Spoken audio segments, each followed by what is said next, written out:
پہلی بات یہ. دوسری بات ہے کہ اگر لکھا ہوا اتار رہا تھا تو یار مصیبت کیوں پڑ گئی تھی زبانی کے اوپر بعد میں؟ تو اس کی مطلب کیا ہے؟ اب یہ دونوں باتیں ایک دوسرے کے متضاد ہیں. یہاں تو محمد پڑھ سکتا تھا اس لیے جبرائیل لکھا ہوا صفحہ لے کے آیا تھا, یہاں محمد نہیں پڑھ سکتا تھا اور اللہ کو نہیں پتا تھا. ٹھیک ہے, مگر اب یہ دونوں باتیں ایک دوسرے کے متضاد ہیں. یہاں تو دونوں ہی سچی نہیں ہے, دونوں میں سے ایک سچی ہے. اگر دونوں میں سے ایک سچی ہے, اگر دونوں میں سے ایک سچی ہے تو اللہ جھوٹا پڑتا ہے. دونوں میں سے جو بھی سچی ہے اللہ جھوٹا پڑتا ہے. اللہ پڑ گیا جھوٹا تو پھر میں آپ کو ایک سمپل سی بات بتا دیتا ہوں کہ یہ امی والی بات جو ہے نا, امی والی بات کہ محمد ایک امی تھے, یہ بس محمد کے قرآن, کیونکہ مسلمان مانتے ہیں قرآن ایک معجزہ ہے, حالانکہ قرآن کوئی معجزہ نہیں ہے. ٹھیک ہے, یہ امی محمد کو امی کہنا کہ محمد ایک امی تھے, پڑھ لکھ نہیں سکتے تھے, یہ بیسیکلی قرآن کے معجزے کو صرف بڑھانے کے لیے کہا گیا اور اس کا کوئی مقصد نہیں ہے. محمد کو چاہے لکھنا آتا ہو چاہے نہ آتا ہو, بھائی 90% صحابہ کو بھی لکھنا نہیں آتا تھا. ٹھیک ہے, دوسری بات ہے کہ آپ کہتے ہیں کہ کاتبین وحی تھے جی, ابو بکر بھی تھا, علی بھی تھا, عثمان بھی تھا, ٹھیک ہے, عمر بھی تھا, یہ سارے کاتبین. سعد بن ابی سرا بھی تھا, زید بن ثابت بھی تھا, پھر دوسرا وہ کیا اس کا نام ہے عبداللہ یار وہ جو مین کاتب وحی تھا. پھر صحابہ صفہ بھی تھے, وہ بھی لکھتے تھے اپنے اپنے طور پہ, سارے لکھتے تھے, یاد بھی کرتے تھے اور وہی لکھوائی بھی جاتی تھی. رسول اللہ جب بھی کوئی نئی وحی کی آیت آتی تھی تو سب کو بلا لیتے تھے, ایک جماعت کی شکل میں بیٹھ جاتے تھے اور سب لکھتے تھے. اچھا جی, مان لیا جی سب لکھتے تھے, یہ ساری حدیثوں سے, یہ حدیثوں سے ثابت ہے کہ لکھتے تھے. اور کاتبین وحی کے نام آپ کو صحیح حدیثوں میں مل جائیں گے کہ کتنے تھے, تقریباً 10 سے 12 بندے تھے جو کہ لکھے ہیں, جن پہ سب متفق ہیں کہ یہ لوگ وحی لکھ رہے تھے. اچھا جی ٹھیک ہے, مان لیا جی وحی لکھ رہے تھے وہ. اب مجھے یہ بات بتائیں کہ وحی تو لکھی جا رہی تھی, کسی سے بھی بعد میں ایک قرآن کا نسخہ نہیں نکلا. ٹھیک ہے, کسی سے مینوسکرپٹ وہ نکلا؟ حفظ کرتے نا, حفاظ تھے بیسیکلی, نہیں وہ نا حفظ بھائی, کر رہے تھے. آپ یہی تو سب سے بڑا. اب میں نے آپ نے وہی بات کیا جو میں آگے کرنے لگا تھا. ایک طرف یہ کہتے ہیں زور سارا حفظ پہ ہے, حدیثوں میں زور سارا لکھائی پہ ہے. ٹھیک ہے, اب آپ کو میں ایک بات بتاتا ہوں, پچھلے دنوں میں نے ویڈیو بنائی ہے جس کے اندر میں نے یہ بات ڈسکس کی ہے کہ قرآن کی تدوین کیسے ہو رہی تھی. ٹھیک ہے, اب سورہ توبہ کی آیت ہے شاید, وہ جو آخری آیتیں ہیں 2, وہ صرف ایک بندے سے نکلی تھی اور وہ بھی لکھی ہوئی نکلی تھی. اب مجھے بتائیں کہ کیسے آپ سمجھ سکتے ہیں, وہ تو لکھی ہوئی لے رہا تھا, زید بن ثابت سب سے لکھی ہوئی لے رہا تھا, زبانی کو کنسیڈر ہی نہیں کر رہا تھا, وہ زبانی کو وہ کنسیڈر نہیں کر رہا تھا, وہ لکھی ہوئی لے رہا تھا سب سے. اور وہ آخری 2 آیتیں صرف اور صرف زید بن ثابت اس سے نکلی تھی, ایک بندے سے, انصاری تھا وہ. صرف 2 آیتیں, وہ آخری 2 آیتیں صرف اس سے ملی تھی. اب مجھے بتائیں وہ صرف اس سے ملی ہیں, وہ ابو بکر کے پاس نہیں ہیں, وہ عثمان کے پاس نہیں ہیں, وہ علی کے پاس نہیں ہیں, وہ زید بن ثابت کے پاس نہیں ہیں, وہ فلاں ڈمکان جتنے بھی کاتبین وحی تھے ان کے پاس نہیں ہیں. ٹھیک ہے, وہ آیتیں صرف اس سے نکلی ہیں. تو مجھے بتائیں کہ وہ رسول اللہ کے پاس کتنا آتا جاتا تھا, ہمیں نہیں پتا. ٹھیک ہے, ہمیں یہ پتا کہ علی ہر وقت موجود ہوتا تھا, ابو ہریرہ ہر وقت موجود ہوتا تھا. ٹھیک ہے, اور بہت سے صحابی ایسے ہیں جو کہ رسول کے بہت قریب تھے, آنا جانا دن رات کا تھا. امہات المومنین جو تھی, اب جیسے عائشہ کہتی ہے کہ آیت رجم جو تھی وہ میرے تخت کے نیچے لکھی ہوئی پڑی تھی, اور ہم رسول اللہ کی وفات میں مصروف تھے. صحیح حدیث ہے یہ بھی, ایک بکری آئی اور اس کو کھا گئی. اور یہ کون سی آیتیں تھی؟ 2 آیتیں. دونوں آیتیں کس بارے میں تھی؟ ایک آیت جوان آدمی کو دودھ پلا کے بیٹا, رضائی بیٹا بنانے والی. رضاعت کو تو سمجھتے ہیں نا, رضاعت کا مطلب ہے کہ جس عورت نے کسی بچے کو کسی بھی کو دودھ پلایا ہوا ہے وہ اس کا بیٹا ہے. ٹھیک ہے, اب اس نے کیا کیا جی, اس نے کہا کہ رضاعت والی اور رجم والی آیتیں دونوں ایک کاغذ پہ لکھی میرے تخت کے نیچے پڑی ہوئی تھی, اور ایک بکری آئی اور اس کو کھا گئی. اچھا, اب ہم یہ بات کرتے ہیں کہ ایک طرف ہمیں یہ آتا ہے کہ جی ان کے پاس کاغذ نہیں ہوتا تھا. ٹھیک ہے, دوسری طرف رسول اللہ نے پھر جب مرنے لگے تھے تو رسول اللہ نے کہا تھا کہ کاغذ اور قلم لاؤ, میں اپنی وصیت لکھ دوں. ٹھیک ہے, اس کے اوپر بھی کئی لوگ یہ بھی قیاس کرتے ہیں کہ رسول اللہ کو لکھنا آتا تھا اس لیے کاغذ اور قلم لاؤ کہ میں اپنی وصیت لکھ دوں. پھر کئی مولوی اس کی تعویل کرتے ہیں کہ نہیں, کاغذ اور قلم اس لیے منگوایا گیا تھا کہ رسول اللہ نے کہا تھا کہ میری وصیت کو لکھنے والا بلاؤ, کاغذ قلم لے کے آئے. تو عمر نے جو ہے وہ منع کر دیا, اس نے کہا کہ یہ تو حالت نزع میں ہے. حالت نزع کا مطلب ہے کہ جان نکلنے والی ہے. تو رسول کی اپنی حدیثیں ہیں کہ جب انسان حالت نزا میں ہوتا ہے تو اس کا دماغ کام نہیں کر رہا ہوتا، ایون کہ توبہ بھی قبول نہیں ہوتی بندے کی، ٹھیک ہے. تو عمر نے منع کر دیا، ٹھیک ہے. تو اب ایک بات ہے کہ کاغذ اور قلم کے ساتھ تخت لکھی ہوئی آیت عائشہ کے تخت کے نیچے پڑی تھی تو کس نے لکھی تھی؟ سوچنے والی بات ہے نا. یہاں تو وہ کسی نے لکھ کے دی ہوتی تو ہمیں یہ پتا ہوتا کہ کسی ایکس وائی زیڈ نے لکھی ہے. یہاں تو وہ عائشہ نے لکھی تھی، یہاں وہ محمد نے لکھی تھی. دو میں سے ایک بات، یہاں کوئی تیسرا تھا جو لکھ کے چلا گیا تھا، ٹھیک ہے. اگر وہ تیسرا تھا تو اس کے پاس اس کی کاپی بھی ہونی چاہیے تھی. بات سوچیں، سمجھیں، بات اب سمجھیں، ذرا غور سے سنیں. کیونکہ عثمان نے جو قرآن کمپائل کرایا اس میں رجم کی آیت نہیں ہے. اس کا مطلب ہے جب اس نے اکٹھا کرنا شروع کیا تو اس کو رجم کی آیت کسی سے نہیں ملی. حالانکہ سورہ توبہ کی آخری 2 آیتیں اس کو ایک انصاری سے ملی اور اس نے دونوں قرآن میں شامل کر لی. سمجھ گئے بات؟ مگر عائشہ کے پاس جو رجم کی آیت لکھی ہوئی تھی وہ کسی سے بھی نہیں ملی.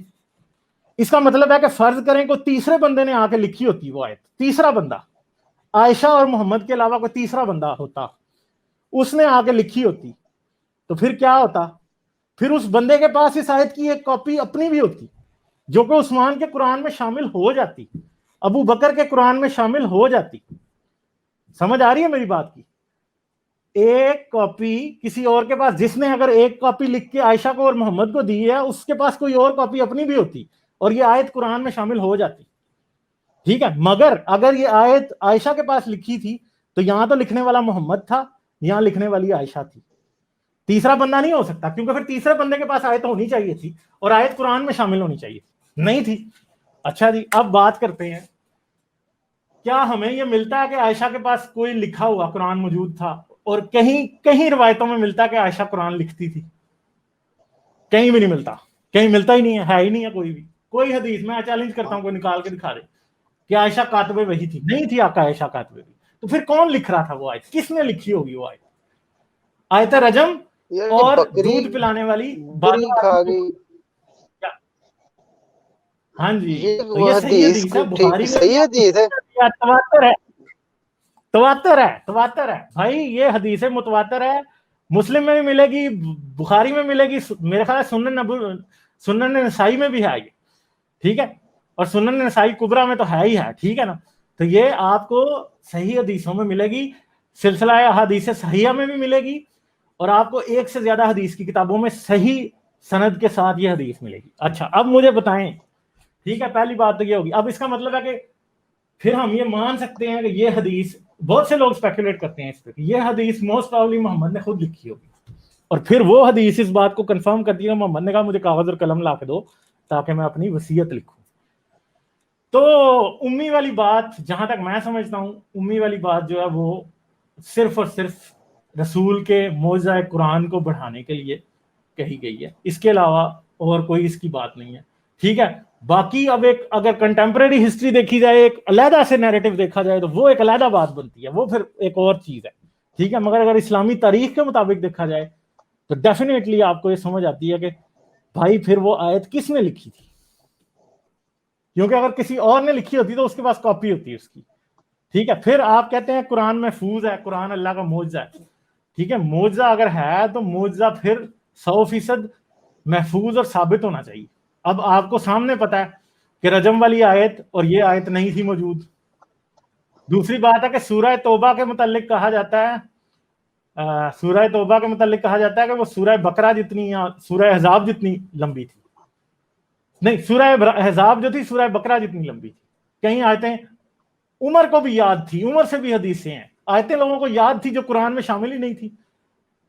جب زید بن ثابت نے قرآن اکٹھا کیا تو حدیثیں آپ جا کے لکھیں، انٹرنیٹ پہ سرچ کریں، اردو میں آپ کو مل جائیں گی کہ یہ آیتیں قرآن میں شامل نہیں تھی، ٹھیک ہے. تو اب مجھے بتائیں کہ قرآن پھر محفوظ ہے کہ نہیں؟ ظاہری بات ہے رسول اللہ پہ اترا تھا، آیت رجم بھی تھی. اور عمر تو خود کہتا ہے، میں آپ کو دکھا دیتا ہوں یہ حدیثیں، ٹھہریں، میرے پاس، میں نے پچھلے دنوں جب میں نے یہ ساری ایک ویڈیو بنائی ہے تو اس کے اندر میں نے یہ اکٹھی بھی کی ہیں. یہ حدیث ہے جی صحیح مسلم کی، حدیث نمبر ہے 4418.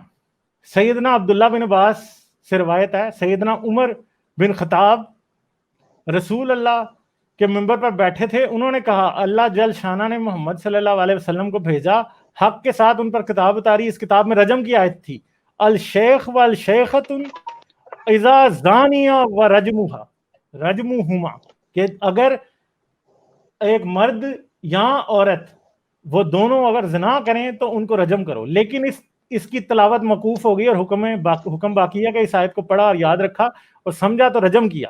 رسول اللہ صلی اللہ علیہ وسلم نے بھی، آپ صلی اللہ علیہ وسلم کے بعد بھی ہم نے رجم کیا. میں ڈرتا ہوں کہ جب زیادہ مدت گزرے تو کوئی یہ نہ کہے ہم کو اللہ کی کتاب میں رجم نہیں ملتا، پھر گمراہ ہو جائے اس فرض کو چھوڑ کر جس کو اللہ نے اتارا. ٹھیک ہے کہ عمر کہہ رہا ہے کہ رجم کی آیت موجود تھی. اچھا جی، اب یہ ہے. اب ایک بات یاد رکھنا، یہ 4 بندے ہیں جن سے رسول نے کہا تھا کہ قرآن سیکھنا، یہ 4 بندے ہیں. ٹھیک ہے، اس میں کون ہے؟ عبداللہ ابن مسعود، ابو حذیفہ کے مولا کے مولی سالم، ابی ابی بن کعب اور معاذ بن جبل. ٹھیک ہے، اور یہ سارے کے سارے زندہ تھے جب صدیق کے دور میں قرآن کی تدوین ہوئی ہے، اور جب عثمان کے دور میں قرآن کی تدوین ہوئی ہے. عبداللہ بن مسعود زندہ تھا، اور عبداللہ بن مسعود کا جو نسخہ تھا قرآن کا، عثمان نے کہا جا کے اس سے لے لو، اس نے لینے سے انکار کر دیا. ٹھیک ہے، وہ بیچارہ پتہ نہیں کیا ہوا. پھر وہ یہ بندے تھے 4 جن سے قرآن سیکھنا تھا، اور انہوں نے زید بن ثابت کو مخصوص کر دیا اس سے سیکھیں. اچھا، پھر اور بھی ہے. پھر یہ ہے صحیح بخاری میں حدیث نمبر 4679. اچھا، اب زید بن ثابت کیا کہہ رہا ہے دیکھیں. پھر میں ان سے اس مسئلے پر گفتگو کرتا رہا. یعنی بیسیکلی زید بن ثابت کو عمر نے اور ابو بکر نے کہا تھا کہ قرآن اکٹھا کر. ٹھیک ہے، اور یہ مان نہیں رہا تھا. یہ کہہ رہا تھا کہ میں وہ کام کیسے کروں جو کہ رسول اللہ نے خود نہیں کیا. تو اس نے ان سے کیا کہا، یہاں تک کہ اللہ تعالیٰ نے اس خدمت کے لیے میرا سینہ کھول دیا جس طرح ابو بکر عمر کا سینہ کھولا تھا. چنانچہ میں اٹھا اور میں نے کھال، ہڈی، کھجور، شاخوں جن پر قرآن مجید لکھا ہوا تھا اس دور کے رواج کے مطابق قرآن کو جمع کرنا شروع کر دیا، اور لوگوں کے جو قرآن کے حافظ تھے حافظہ سے بھی مدد لی، اور سورہ توبہ کی 2 آیتیں. ٹھیک ہے جی، میں غلط کہہ رہا تھا، ہاں میں دوسری صورت کہہ رہا تھا. سورہ توبہ کی 2 آیتیں خزیمہ انصاری کے پاس مجھے ملی، ان کے علاوہ کسی کے پاس مجھے نہیں ملی. وہ آیتیں یہ تھی، لقد جاءکم رسول من انفسکم عزیز علیہ ما انتم حریص علیکم. ٹھیک ہے، یہ جو 2 آیتیں آخر تک. پھر مصحف جس میں قرآن مجید جمع کیا گیا ابو بکر رضی اللہ عنہ کے پاس رہا، آپ کی وفات کے بعد عمر رضی اللہ عنہ کے پاس موجود رہا، اور اس کے بعد جب عمر مار گیا تو وہ حفصہ کے پاس چلا گیا. اور جب عثمان نے قرآن کی تدوین کرائی، اس نے حفصہ کے قرآن کی کاپیاں نہیں بھیجی، اس نے نئے سرے سے دوبارہ زید بن ثابت کو مخصوص کر دیا کہ یار اب تو دوبارہ سے قرآن کی تدوین کر. اچھا یہ اچھا، اب عمر سے اور بھی حدیثیں ہیں رجم کی آیت کے بارے میں. ابن عباس پتہ ہے آپ کو، ابن عباس جو ہے پہلے راویوں میں سے اور رسول کی سنت میں پہلے وہ لوگ ہیں جنہوں نے رسول کی سنت اور روایتیں مرتب کی. ابن عباس نے بیان کیا، پھر ہم مدینے آئے تو عمر رضی تعالیٰ عنہ جمعہ کے دن دوپہر ڈھلے برآمد ہوئے اور خطبہ سنایا. انہوں نے کہا اللہ تعالیٰ نے محمد صلی اللہ علیہ وسلم کو سچا رسول بنا کر بھیجا اور آپ پر قرآن اتارا. اس قرآن میں رجم کی آیت بھی تھی. ٹھیک ہے، سمجھ گئے، رجم کی آیت تھی جو کہ آج قرآن میں شامل نہیں ہے. اچھا عائشہ کہتی ہے، سنن نبی ماجہ حدیث نمبر 1944 صحیح حدیث ہے. ام المومنین عائشہ کہتی ہیں رجم کی آیت اور بڑی عمر کے مرد کو 10 بار دودھ پلا دینے کی آیت اتری، اور یہ دونوں آیتیں ایک کاغذ پر لکھی ہوئی میرے تخت کے نیچے تھی. جب نبی کریم صلی اللہ علیہ وسلم کی وفات ہوئی اور ہم آپ کی وفات میں مشغول تھے، ایک بکری آئی اور وہ کاغذ کھا گئی. ٹھیک ہے جی، یہ آیت بھی تھی جو کہ آج نہیں ہے. اچھا پھر لیکن اس میں پوائنٹ، اس میں آپ سوری میں آپ کی بات روک رہا ہوں، اس میں پوائنٹ آپ یہ کرنا چاہ رہے ہیں کہ وہ آیت لکھی ہوئی تھی لیکن وہ کسی نے سوری وہ رسول پاک صلی اللہ علیہ وسلم نے کسی کو وہ بتائی نہیں تھی ابھی تک، یہ کہنا چاہ رہے ہیں آپ؟ کہ بتائی کیسے نہیں تھی؟ دیکھیں عمر کو پتا تھی، عائشہ کو پتا تھی، تو بتائی کیسے نہیں تھی؟ پھر مسئلہ یہ ہے کہ وہ قرآن جو رسول کے وقت میں تھا وہ آج آپ کے پاس نہیں ہے. جو قرآن رسول کے وقت میں تھا وہ آج آپ کے پاس نہیں ہے. یہ بات ثابت ہے آپ کی تاریخ کی کتابوں سے، حدیث کی کتابوں سے ثابت ہے. تاریخ کی بھی بات دو آیات کی بیس، یعنی کہ ہاں. اچھا یہ اب ایک اور دیکھیں، زر بن جیش کہتے ہیں کہ ابے بن کعب ان 4 لوگوں میں سے ہے جن سے رسول نے کہا تھا قرآن سیکھنا، نے مجھ سے کہا تم لوگ سورہ احزاب کی کتنی آیتیں پڑھتے ہو؟ میں نے کہا 83 یا 84. ٹھیک ہے جی. تو ابے بن کعب نے کہا ایسا نہیں ہو سکتا، سورہ احزاب تو سورہ بقرہ کے برابر یا اس سے بڑا تھا، اس میں آیت رجم بھی تھی. زر بن جیش کہتے ہیں کہ میں نے ان سے پوچھا کہ آیت رجم کیا تھی، تو اس نے پھر وہی کہا ہے ازاز نیال شیخ والشیخہ فرجموہا البتہ نقالا من کان اللہ و الا العزیز الحکیم. ٹھیک ہے جی. تو اب مجھے یہ بتائیں کہ آیت رجم عمر سے بھی ثابت ہے، عائشہ سے بھی ثابت ہے، یہ ابے بن کعب سے بھی ثابت ہے. ابے بن کعب ان لوگوں میں ہے جن سے رسول نے کہا تھا کہ بھائی ان سے قرآن سیکھنا. تو اب مجھے بتائیں کہ پھر قرآن بدلا کہ نہیں بدلا؟ محفوظ تو نہیں ہوا نا. آپ کہتے ہیں معجزہ ہے. دیکھیں نا اب یہ دو صرف ان 2 آیات بنا پہ یہ کہہ دینا پورا قرآن ہے وہ یار 2 تو نہیں ہے نا، چینج ہو گیا ہے. آپ کو 2 تو نہیں ہے نا، 2 تو نہیں ہے نا. آپ ان آیتوں سے ان حدیثوں سے 2 آیتیں نکل رہی ہیں. سورہ احزاب وہ کہہ رہا ہے سورہ بقرہ جتنی لمبی تھی، آج آپ کے پاس سورہ احزاب میں 84 آیتیں ہیں. ٹھیک ہے، سوری 74 آیتیں ہیں. اور آپ کیسے کہہ سکتے ہو کہ صرف 2 آیتیں ہیں؟ نہیں، اس کے علاوہ بھی اور بھی آیتیں ہیں، کئی آیتوں کے بارے میں اور حدیثیں ہیں. صحیح تاریخ میں تو پتہ نہیں کیا کیا کچھ لکھا ہوا ہے. ٹھیک ہے. تو اس بات سے یہ بات ثابت ہوتی ہے کہ آپ کہتے ہیں قرآن رسول اللہ کا معجزہ ہے، رسول اللہ امی تھے. ٹھیک ہے.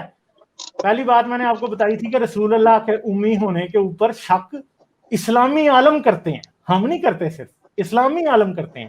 دوسری بات کہ حدیثوں اور تاریخ سے یہ بات ثابت ہوتی ہے کہ جیسا قرآن رسول اللہ پہ اترا تھا وہ آج نہیں ہے. اس میں تو کوئی شک کی بات ہی نہیں ہے نا. اگر آپ مانتے ہیں حدیثیں بھی صحیح ہیں ساری، اور پھر کہیں آپ یہ کہہ سکتے ہیں کہ ہاں بھائی حدیثیں غلط ہو سکتی ہیں.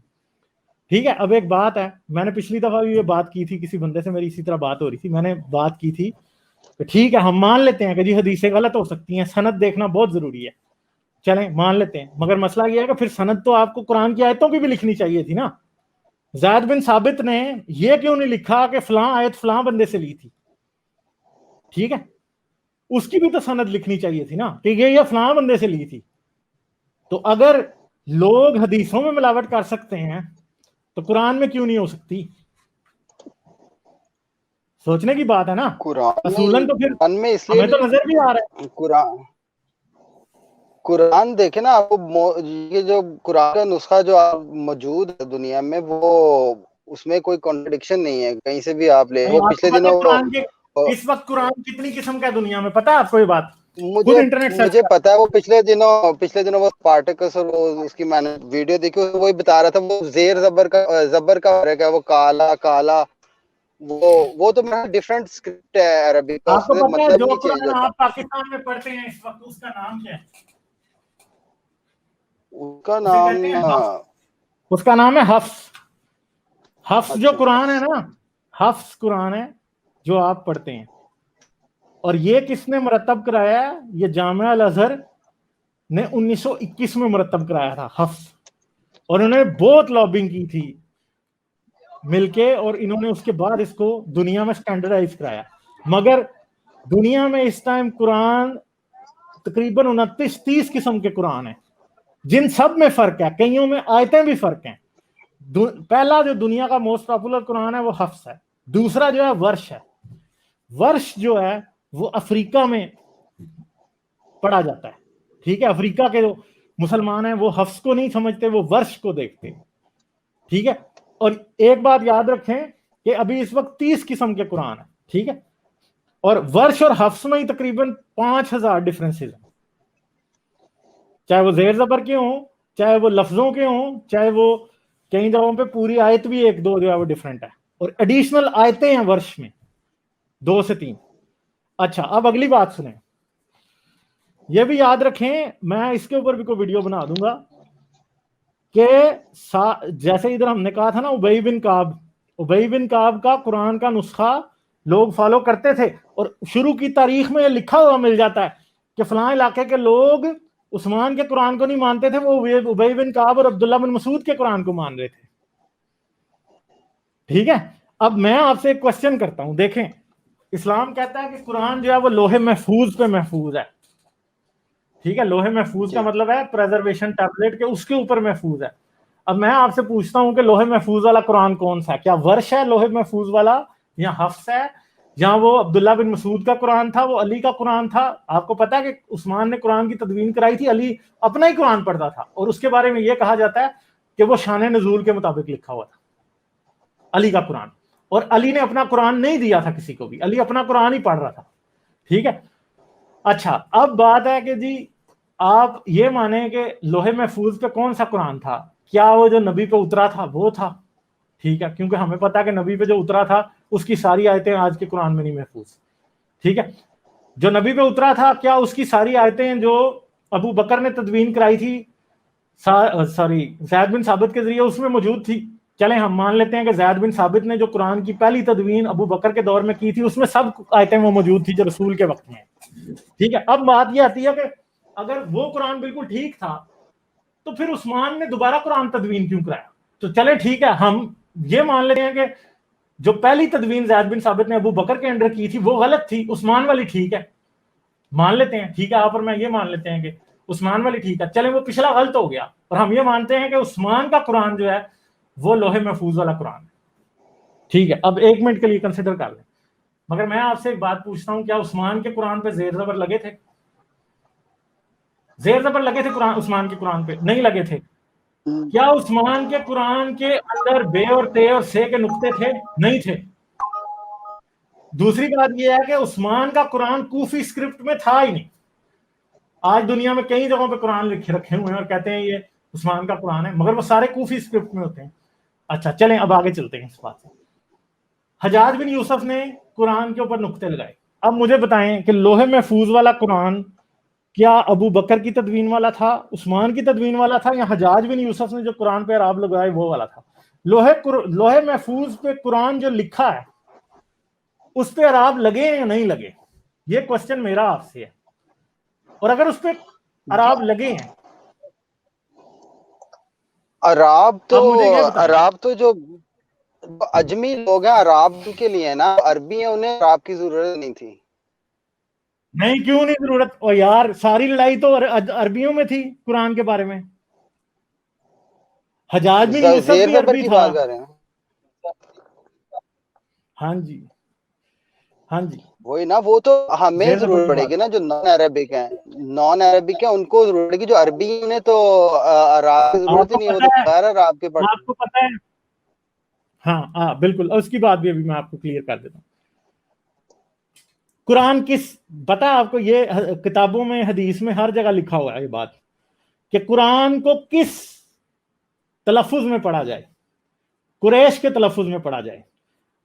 عربی تو شامی بھی بولتے تھے, عربی تو شام والے بھی بولتے تھے, مصر والے بھی بولتے تھے, عراق والے بھی عربی بولتے تھے. عرب اس لیے لگائے گئے تھے تاکہ قرآن کا تلفظ قریش کے تلفظ میں پریزرو کیا جائے. ٹھیک ہے, اب میں آپ سے پوچھتا ہوں کہ جو قرآن لوہے محفوظ پہ لکھا ہے اس پہ اعراب لگے ہیں کہ نہیں لگے؟ کوسچن ہے نا, سوچنے کی بات ہے. پتہ نہیں ہینگ تو نہیں ہو گئے کہیں؟ ہلو, مجھے لگ رہا ہے کہ مسلم بچہ صاحب جو ہیں وہ ڈراپ ہو گئے ہیں. ٹھیک ہے, تو کوسچن مین یہی ہے کہ بھائی اعراب لگے تھے کہ نہیں لگے. اگر حجاج بن یوسف نے اعراب لگا دیے تھے تو اس کا مطلب ہے کہ حجاج بن یوسف, ایک چیز ہے کہ رسول اللہ کے وقت میں اعراب نہیں تھے, عثمان کے وقت میں اعراب نہیں تھے, ابو بکر کے وقت میں اعراب نہیں تھے, علی کا کوفی اسکرپٹ تھا اس وقت اعراب نہیں تھے. کوفہ میں ظاہری بات ہے تدریس کا مرکز اس وجہ سے بنا تھا کہ کوفے کو علی نے اپنا سینٹر آف ایجوکیشن بنایا تھا. ٹھیک ہے, اعراب نہیں تھے. اب جس نے اعراب لگائے تو مجھے بتائیں کہ اس نے کس چیز کے مطابق اعراب لگائے. ٹھیک ہے, تو کوسچن وہیں پہ ہے نا کہ کون کس اگر اعراب کیا لوہے محفوظ پہ جو قرآن لکھا ہے اس پہ اعراب تھے؟ ہمارا کوسچن یہ ہے. پھر ہم نے پہلے ایک جو بات جہاں سے بات آپ کی میری شروع ہوئی تھی وہ یہ بات تھی کہ بھائی مجھے یہ بتائیں کہ تاریخ میں یہ بات لکھی ہے کہ جب جبرائیل رسول اللہ کے پاس آئے تو صفحہ لے کے آئے تھے. ٹھیک ہے, اچھا یہ اور وہ صفحہ تو کسی حدیث کہ میں سمجھ سکتا ہوں کہ لوہے محفوظ کی کاپی ہو سکتی ہے. ٹھیک ہے وہ تو لوہے محفوظ کی کاپی ہو سکتی ہے. چلیں ٹھیک ہے آپ ان ساری باتوں پہ سوچیے گا, میرے خیال ہے میں نے کافی ایکسپلین کر ہاں جی دیا. ان پہ میں یہ جو آپ نے باتیں کی ہیں بہرحال میں ان کو کروں گا, اسٹڈی کروں گا, ان پہ سارے تھوڑی تحقیق کر کے انشاءاللہ کس حساب سے میں کوشش کروں گا کہ اس کا جواب دیا جائے جو بھی ہے. ٹھیک ٹھیک ٹھیک چلیں ٹھیک ہے ضرور بات کریں گے. چلیں اوکے اپنا خیال رکھیں. Okay thank you.